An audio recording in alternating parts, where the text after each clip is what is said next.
Selanjutnya adalah sambutan, arahan, sekaligus maidah hasanah dan doa dari Ketua Tanfidiyah PWNU Jawa Timur kepada Kiai Haji Marzuki Mustamar. Kami persilakan. Assalamualaikum warahmatullahi wabarakatuh. Waalaikumsalam warahmatullahi wabarakatuh. Bismillahirrahmanirrahim. Alhamdulillahi wa syukurillah. La hawla wa la quwata illa billah. Allahumma salli wa sallim ala Sayyidina Muhammad wa ala alihi wa sahbihi.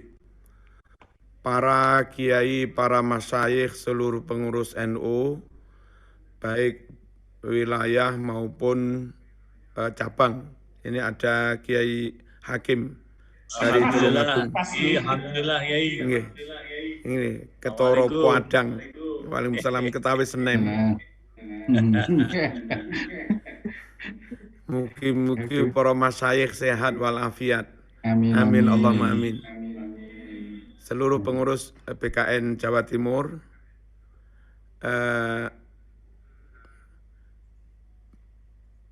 dosen-dosen di lingkungan ITS, utamanya Fakultas Kelautan dan Kemaritiman, Bapak Dekan, Bapak Wadek, Bapak Rudi Wiloyo, Sugeng Rawuh, Rudi Waluyo. Nggih.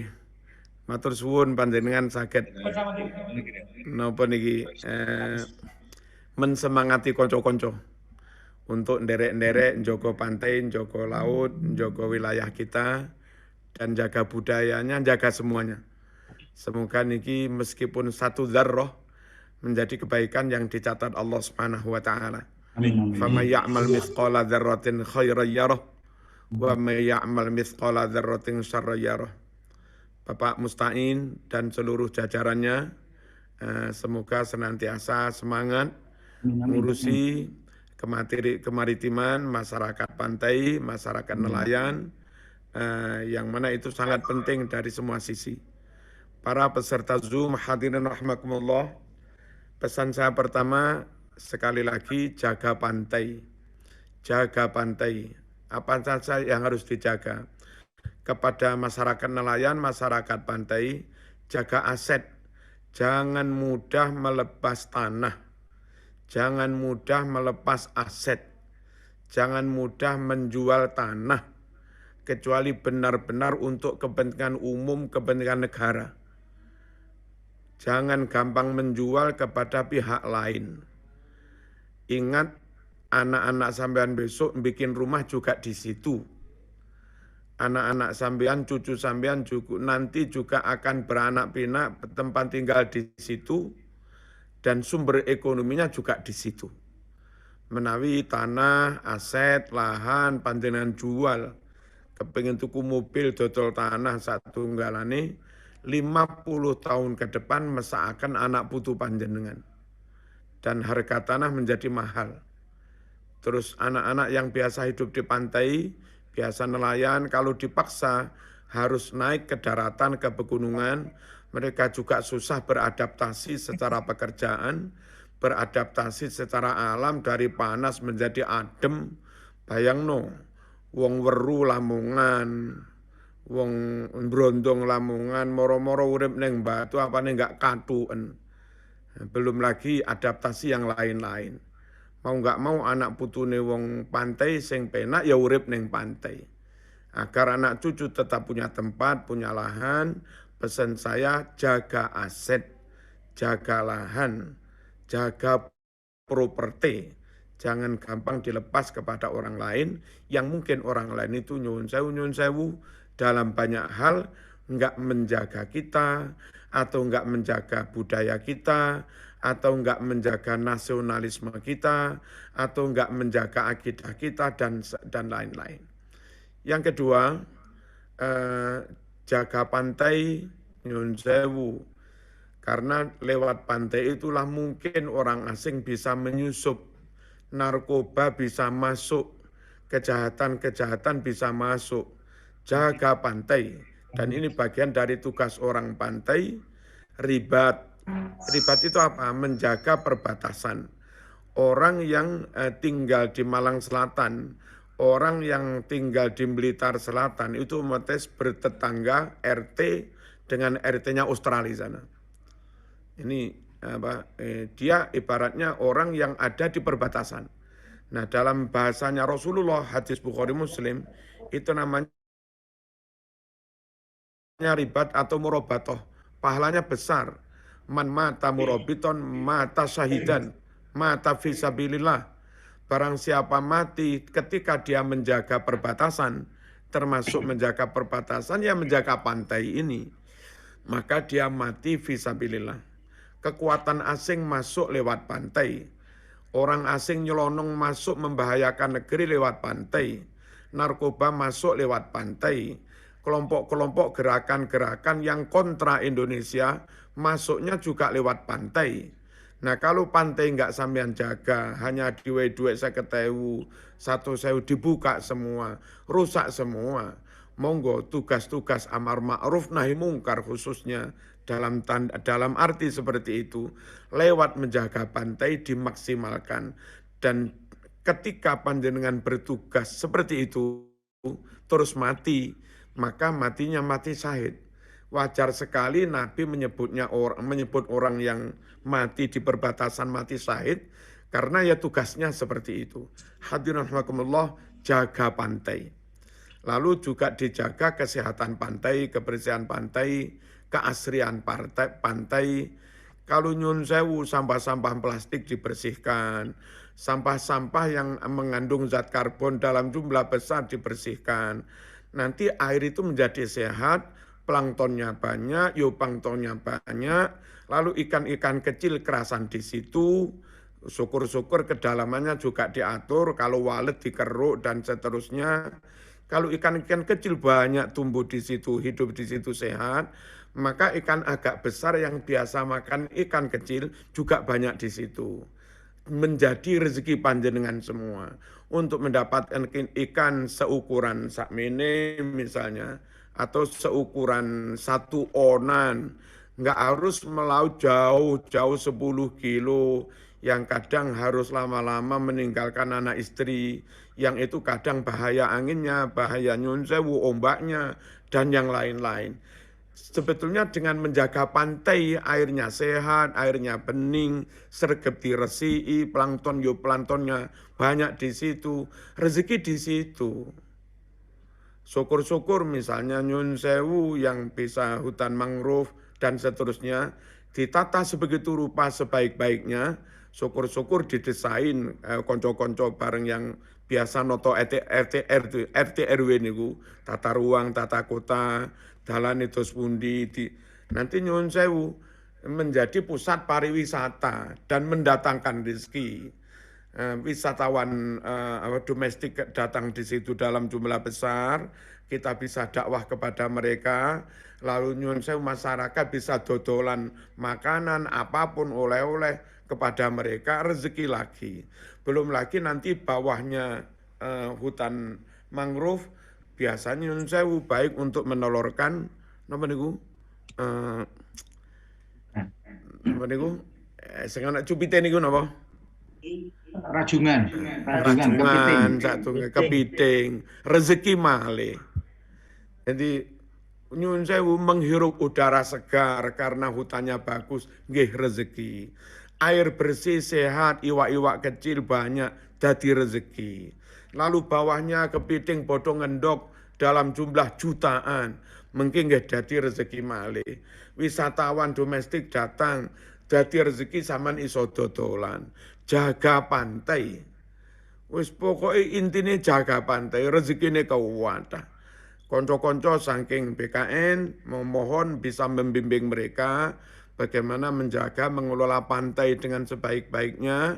Lalu ada monitoring juga sesekali Pak Mustain, desa binaan, mana yang binaan disambangi, yang kurang mana, dari sisi permodalannya dicarikan akses modal dan segala macamnya.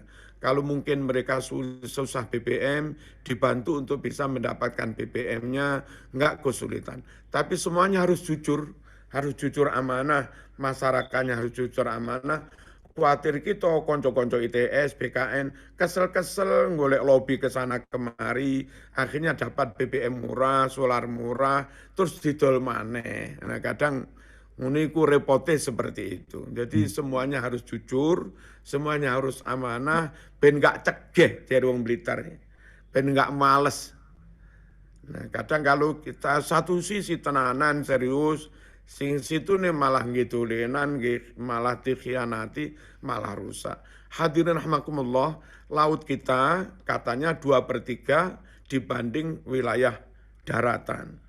Mengelola laut berarti mengelola 2/3 nikmat Allah yang diberikan kepada bangsa Indonesia. Mengabaikan laut berarti mengabaikan, menterlantarkan 2/3 nikmat Allah yang diberikan pada bangsa ini. Dan kemarin dihitung-hitung kasar, potensi laut Indonesia itu kalau dimaksimalkan, pantainya, ikannya, macam-macamnya, itu ternyata nilainya 19.000 triliun, berapa itu. Kemarin ada ser-seran seperti itu. Luar biasa kekayaan kita kalau itu dimaksimalkan. Kemudian ITS yang ada perkapalan, teknik macam-macam itu tadi, saya setuju sekali. Ada ide misalnya mendesain kapal itu yang pas untuk menangkap ikan bagi nelayan-nelayan itu. Dan apa itu yang jangan sampai yang bolongannya cilik-cilik itu. Kalau bolongan napa? Prol, jaring prol. Nah, kalau bolongannya cilik-cilik, iwak cilik-cilik katut eman-eman. Jadi monggo disepakati semuanya. Masyarakat ojo mumpung akeh golek duit, iling anak putu gitu loh. Sebetulnya daripada ditangkap sak mene-mene, sak diriji-diriji, mending ditunggu 3 bulan, 4 bulan, wis sak mene-mene. Wong nunggu nggak lama nilainya besar, kok nggak gelem, kok nggak sabar. Kadang-kadang lek neng kali-kali sawah diputas. Akhirnya itu iwak cilik-cilik mati entek kabeh iku lapung. Monggo semua disadarkan menjaga itu penting. Saya matur suwun kepada ITS yang terus membimbing masyarakat termasuk mikir bagaimana mendesain kapal penangkap ikan yang bagus, ramah lingkungan dan nyun sewu tidak menghabiskan bibit-bibit ikan seterusnya itu. Syukur yang perlu dipikir juga, panjenengan juga connect dengan PT PAL dan yang lain-lain. Kami ketika di Korea, ketika di Taiwan, entah itu milik negara berarti BUMN atau swasta, kami nggak tahu. Mereka punya kapal super besar penangkap ikan. Nah, terus pabrik pengolahnya, mesin pengolahnya di situ juga. Itu berlayar misalnya 3 bulan, pulang sudah kalengan. Dan misalnya nyun sewu ndas-ndasnya ikan yang harus digiling, itu pulang sudah menjadi tepung, wis sak-sakan. Nah, barangkali panjenengan bersama PT PAL mikir bagaimana Indonesia juga punya kapal seperti itu, nanti milik negara, dikelola BUMN, negara ini punya kapal begitu 10 apa ya apa, melaut ke laut lepasannya yang masih wilayah Indonesia, pulang sudah membawa sarden sekian ribu ton dan seterusnya. Itu luar biasa. Timbang dicolongi wong luar negeri, timbang dicolongi wong Thailand, dicolongi wong kono-kono gitu loh. Mending kita sendiri yang memaksimalkan. Hadirin rahimakumullah, ini bagian dari memberdayakan potensi laut, memberdayakan masyarakat pinggir pantai, dan menjaga pantai itu sendiri. Terus saya setuju juga yang katanya mau ada keramba apa gitu. Nah, sekiranya mungkin nanti njaluk tulung rapat dengan DPR Lamongan misalnya, kapan ada ada program pengeruan pantai yang sudah walet. Jadi kalau ada program seperti itu berarti nanti juga di anggaran juga dianggarkan, di APBD dianggarkan, pantai mana dikeruk. Nah, kalau pantai yang nggak jauh-jauh di Keruk, terus dari bibir pantai taruhlah hanya sekitar 500 meter apa, karena sudah di Keruk, sudah agak dalam, keramba bisa dipasang di situ dan airnya sehat. Itu nyun sewu, betapa senangnya orang pantai bisa panen ikan nggak terlalu jauh, terus iso kumpul bojo dan seterusnya. Kita itu begini, pengen oleh duit akeh kudu melaut sampai ratusan kilo. Nggak ketemu anak istri seminggu, kadang 10 hari, dan seterusnya. Ya memang pulang bawa duit akeh. Tapi awak kesel, nggak ketemu anak istri juga rawan terjadi penyimpangan dan seterusnya. Nyun sewu, Pak, kami yang NU gara-gara melaut begitu nggak iso ngeterni anak neng TPQ, nggak iso tahlilan, nggak iso jumatan, itu rugi. Nggak iso kenduren itu rugi. Andai bisa memaksimalkan keramba yang nggak jauh-jauh dari bibir pantai, mereka bisa dapat uang dan tetap iso kumpul keluarga, bisa dapat uang, sore iso ngeterni anak neng madrasah, bisa dapat uang, sore iso nahlili wong tuane, dapat uang seiso jumatan. Ini maunya kita, idealnya itu seperti itu. Kalaupun harus jauh-jauh, biar yang kapal besar-besar itu tadi. Jadi ide untuk membuat keramba itu luar biasa kalau bisa diwujudkan. Keramba ikan monggo, keramba rumput laut monggo, dan yang lain-lain. Pokoknya monggo dipikirkan bagaimana potensi ekonomi di tepi pantai itu bisa dimaksimalkan. Monggo, muga-muga niku dadi ibadahi panjenengan. Amin. Dan saya khawatir jangan-jangan Pak Rudi besok melebuni swarga luwih dhisik timbang kula. Elang-elang jenengan jasanya banyak, mikir mendesain kapal, mikir mendesain ini.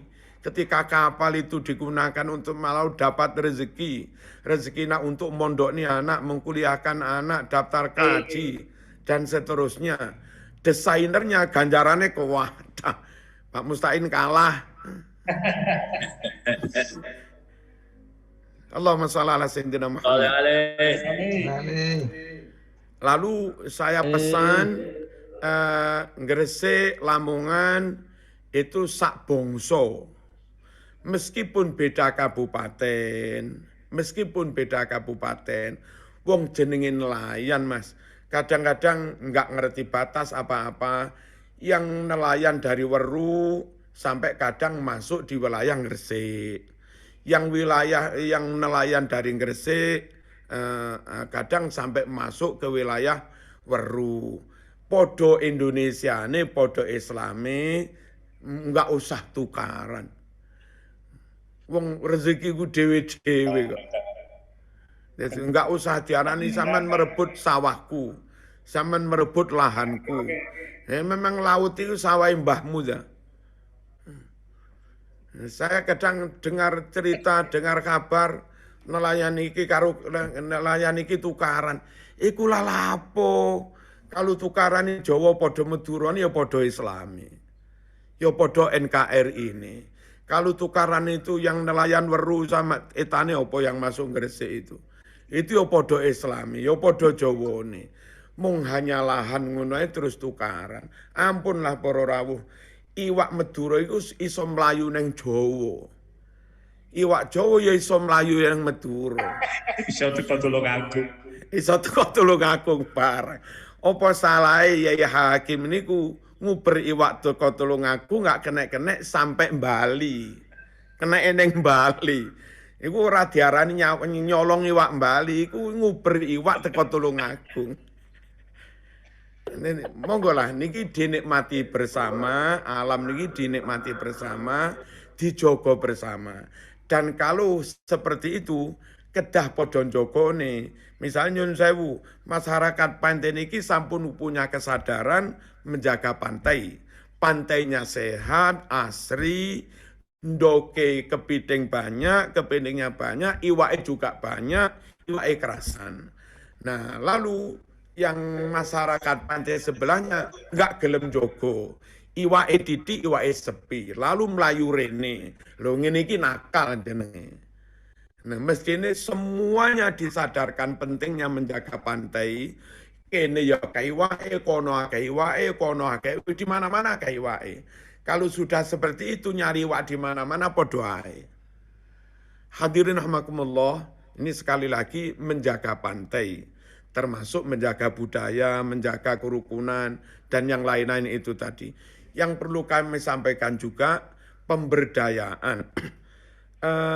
Dos pundi Pak Mustain, orang-orang pantai itu juga diberi pelatihan. Pelatihan mulai menangkapnya tadi, jadi peralatannya iya, akses modalnya juga iya, lalu menangkap yang baik itu bagaimana, yang gampang oleh iwak itu bagaimana, kami nggak ngerti. Terus setelah itu, setelah iwak itu ditangkap, diapakan? Nah, dijual ke TPI Brondong misalnya, dijual ke TPI Malang Selatan, Sendang Biru, di Moncar. Nah, yang perlu dikawal juga Pak Mustain oleh BKN, itu iwak itu dikemanakan itu tadi. Pihak BKN harus tahu juga model pemasarannya, model lelang, itu jangan sampai merugikan nelayan.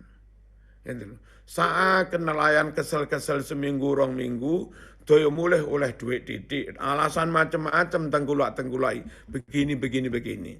Nah kalau bisa ada semacam advokasi, ada pendampingan, supaya mereka yang kesel nangkap ikan dan dapat ikan dalam jumlah besar, itu juga dapat harga yang pas, dapat harga yang adil. Gitu. Kalau itu nggak kita kawal, eman juga. Jadi saya kira tugas BKN bekerja sama dengan LP, Lembaga Perekonomian, itu juga sampai ke sana, plus bekerja sama dengan badan hukum juga, untuk mengawal masyarakat pantai bisa menikmati hasilnya. Jangan sampai hanya diberi pelatihan nangkepnya, tapi nggak diberi perlindungan hukumnya ketika mereka nyun sewu diakali oleh tengkulak misalnya. Allahumma shalli ala sayyidina Muhammad. Lalu di samping mereka diberdayakan bisa menangkap ikan baik, syukur-syukur ke depan kalau memungkinkan ada pilot project masyarakat pantai mana itu yang diajak mendirikan koperasi. Kalau koperasi itu modalnya sampai miliaran, diajak mendirikan pabrik. Betapa luar biasanya kalau masyarakat nelayan itu punya pabrik sendiri pengolah ikan. Yang itu milik mereka atas bimbingan panjenengan. Seperti masyarakat Malang, Batu, Pujon. Mereka ngingu sapi dan Nyun Sewu punya koperasi Kopsai itu. Punya bla bla bla. Dan mereka rezekinya banyak. Dari ngingu sapinya dapat rezeki, pedetnya nanti dapat rezeki. Kalau sapi itu sudah tua afkir, mereka dapat rezeki. Lalu teletongnya juga dikelola menjadi gas niku lho. Jadi kompor niku. Nah, setelah diambil apinya, gasnya, lalu nyun sewu teletong ini diolah malih kula mboten ngerti dados kompos, ditumbasi tiang batu sing tukang sayur-sayur niku. Masya Allah, lah masyarakat pantai bisa seperti itu. Dibimbing seperti itu sampai mereka mendirikan koperasi, koperasinya besar, terus dengan dana besar milik semua itu, mereka nanti bisa mendirikan pabrik. Anak-anak pantai yang kuliah di ITS itu diupayakan taman ITS bisa mengoperasionalkan pabrik itu. Yang dari UNER manajemen bisa Nyun Sewu memanage pabrik itu dan seterusnya. Ini hanya mimpi-mimpi Pak Mustain. Kalau ke depan masyarakat pantai diberdayakan seperti itu, mereka punya tanah, anak cucu mereka terjamin masa depannya, lingkungannya juga sehat, rezeki datang. Dan jangan lupa malam Jumat seiso tahlilan, seiso genduren, seiso Jumatan dan yang lain-lain. Ini penting sekali. Terakhir, perlu kula aturaken hadirin rahimakumullah, pantai juga sering dijadikan pintu masuk gerakan-gerakan radikal yang anti NKRI. Mohon monitoring, bimbingan kepada masyarakat pantai, apapun alirannya, mereka juga dimelekkan, mereka dibuat mengerti dan waspada atas kelompok apapun, gerakan apapun, ancaman apapun yang bisa mengancam keutuhan NKRI itu. Lewat jasa masyarakat pantai, kita ikut menitipkan negeri ini tetap aman. Dan panjenengan yang seperti kula rumiyin matur, nderek-nderek memberi masukan kepada Pemprov, nderek-nderek memberi masukan kepada masing-masing Pemda yang punya pantai, ojo gampang-gampang mengeluarkan izin pengeruan. Sekali lagi, ojo gampang-gampang mengeluarkan izin mengeruk pasir apalah, pasir apa. Kalau pantai itu dikeruk, misalnya Nun Sewu, pasir besi dikeruk sampai menjorok ke dalam 1 kilo. Itu garis pantai kita mundur 1 kilo. Nah nanti dimarkasi sampai tengah laut sana yang mestinya 20 mil juga mundur lagi. Luas negara kita berkurang. Eman sangat. Mohon panjenengan juga sering memberi masukan ke Pemprov, ke DPR, supaya nggak gampang memberi izin pengerukan pantai. Kenapa pantai itu dibuat pasirnya pasir besi? Pasir besi itu beda dengan tanah. Tanah uruk ketara ombak ping 15 ambiar kabeh. Tapi kalau pasir besi punya sifat neresep banyu, terus antep, nah gitu loh, padet. Ya memang Allah membuat deleh pasir bersih di situ itu ya untuk itu, untuk melindungi dari abrasi, dari biar nggak kena abrasi ketika ada ombak-ombak. Lah ketika itu dikeruk, terus ganti diuruk, jenenge uruk tanah, kadek enggak padat, ya kena ombak ping 15 sekali lagi ambiar. Dan kalau ambiar, masyarakat kehilangan tanah, Indonesia luasnya berkurang, itu enggak menjaga wilayah NKRI, enggak menjaga keutuhan NKRI. Terkecuali, misalipun di pinggir pantai Persis itu Gunung Gamping atau Gunung Padas, lah di balik gunung itu ada potensi pasir. Yang kayak begitu mungkin bisalah dikeluarkan izin untuk digali. Toh yang menahan ombak itu sudah ada, gunung itu. Itu pun harus dengan perencanaan yang matang. Setelah digali nanti kayak apa? Apa dibuat wisata air, kolam, atau ya apa? Sebab Nyuwun Sewu, setelah digali bekas galian pasir besi, itu diingoni iwak ya ora kenek, diiseni banyu untuk banyu sehat diminum ya nggak kenek, dan seterusnya. Itu kadang-kadang kita nggak mikir itu.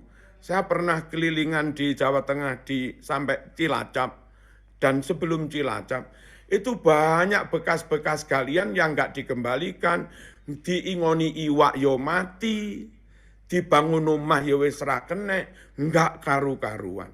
Sing gali wis oleh duit pergi wis. Nah Jawa Timur nggak boleh seperti itu. Mohon, karena nanti kalau mungkin rapat koordinasi dengan DPR, dengan Pemprov, hal-hal seperti ini diberikan masukan, atau panjenengan dari ITS, BKN, melakukan kajian-kajian ilmiah, hasil kajian itu menjadi bahan masukan ke pemerintah untuk membuat kebijakan termasuk mengeluarkan izin itu tadi. Saya kira demikian, selamat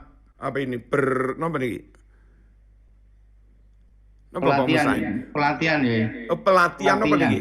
Pelatihan pembuatan keramba apung. Oh nggih. Selamat mengikuti pelatihan pembuatan. Mangke ngeten Pak Musain. Nggih.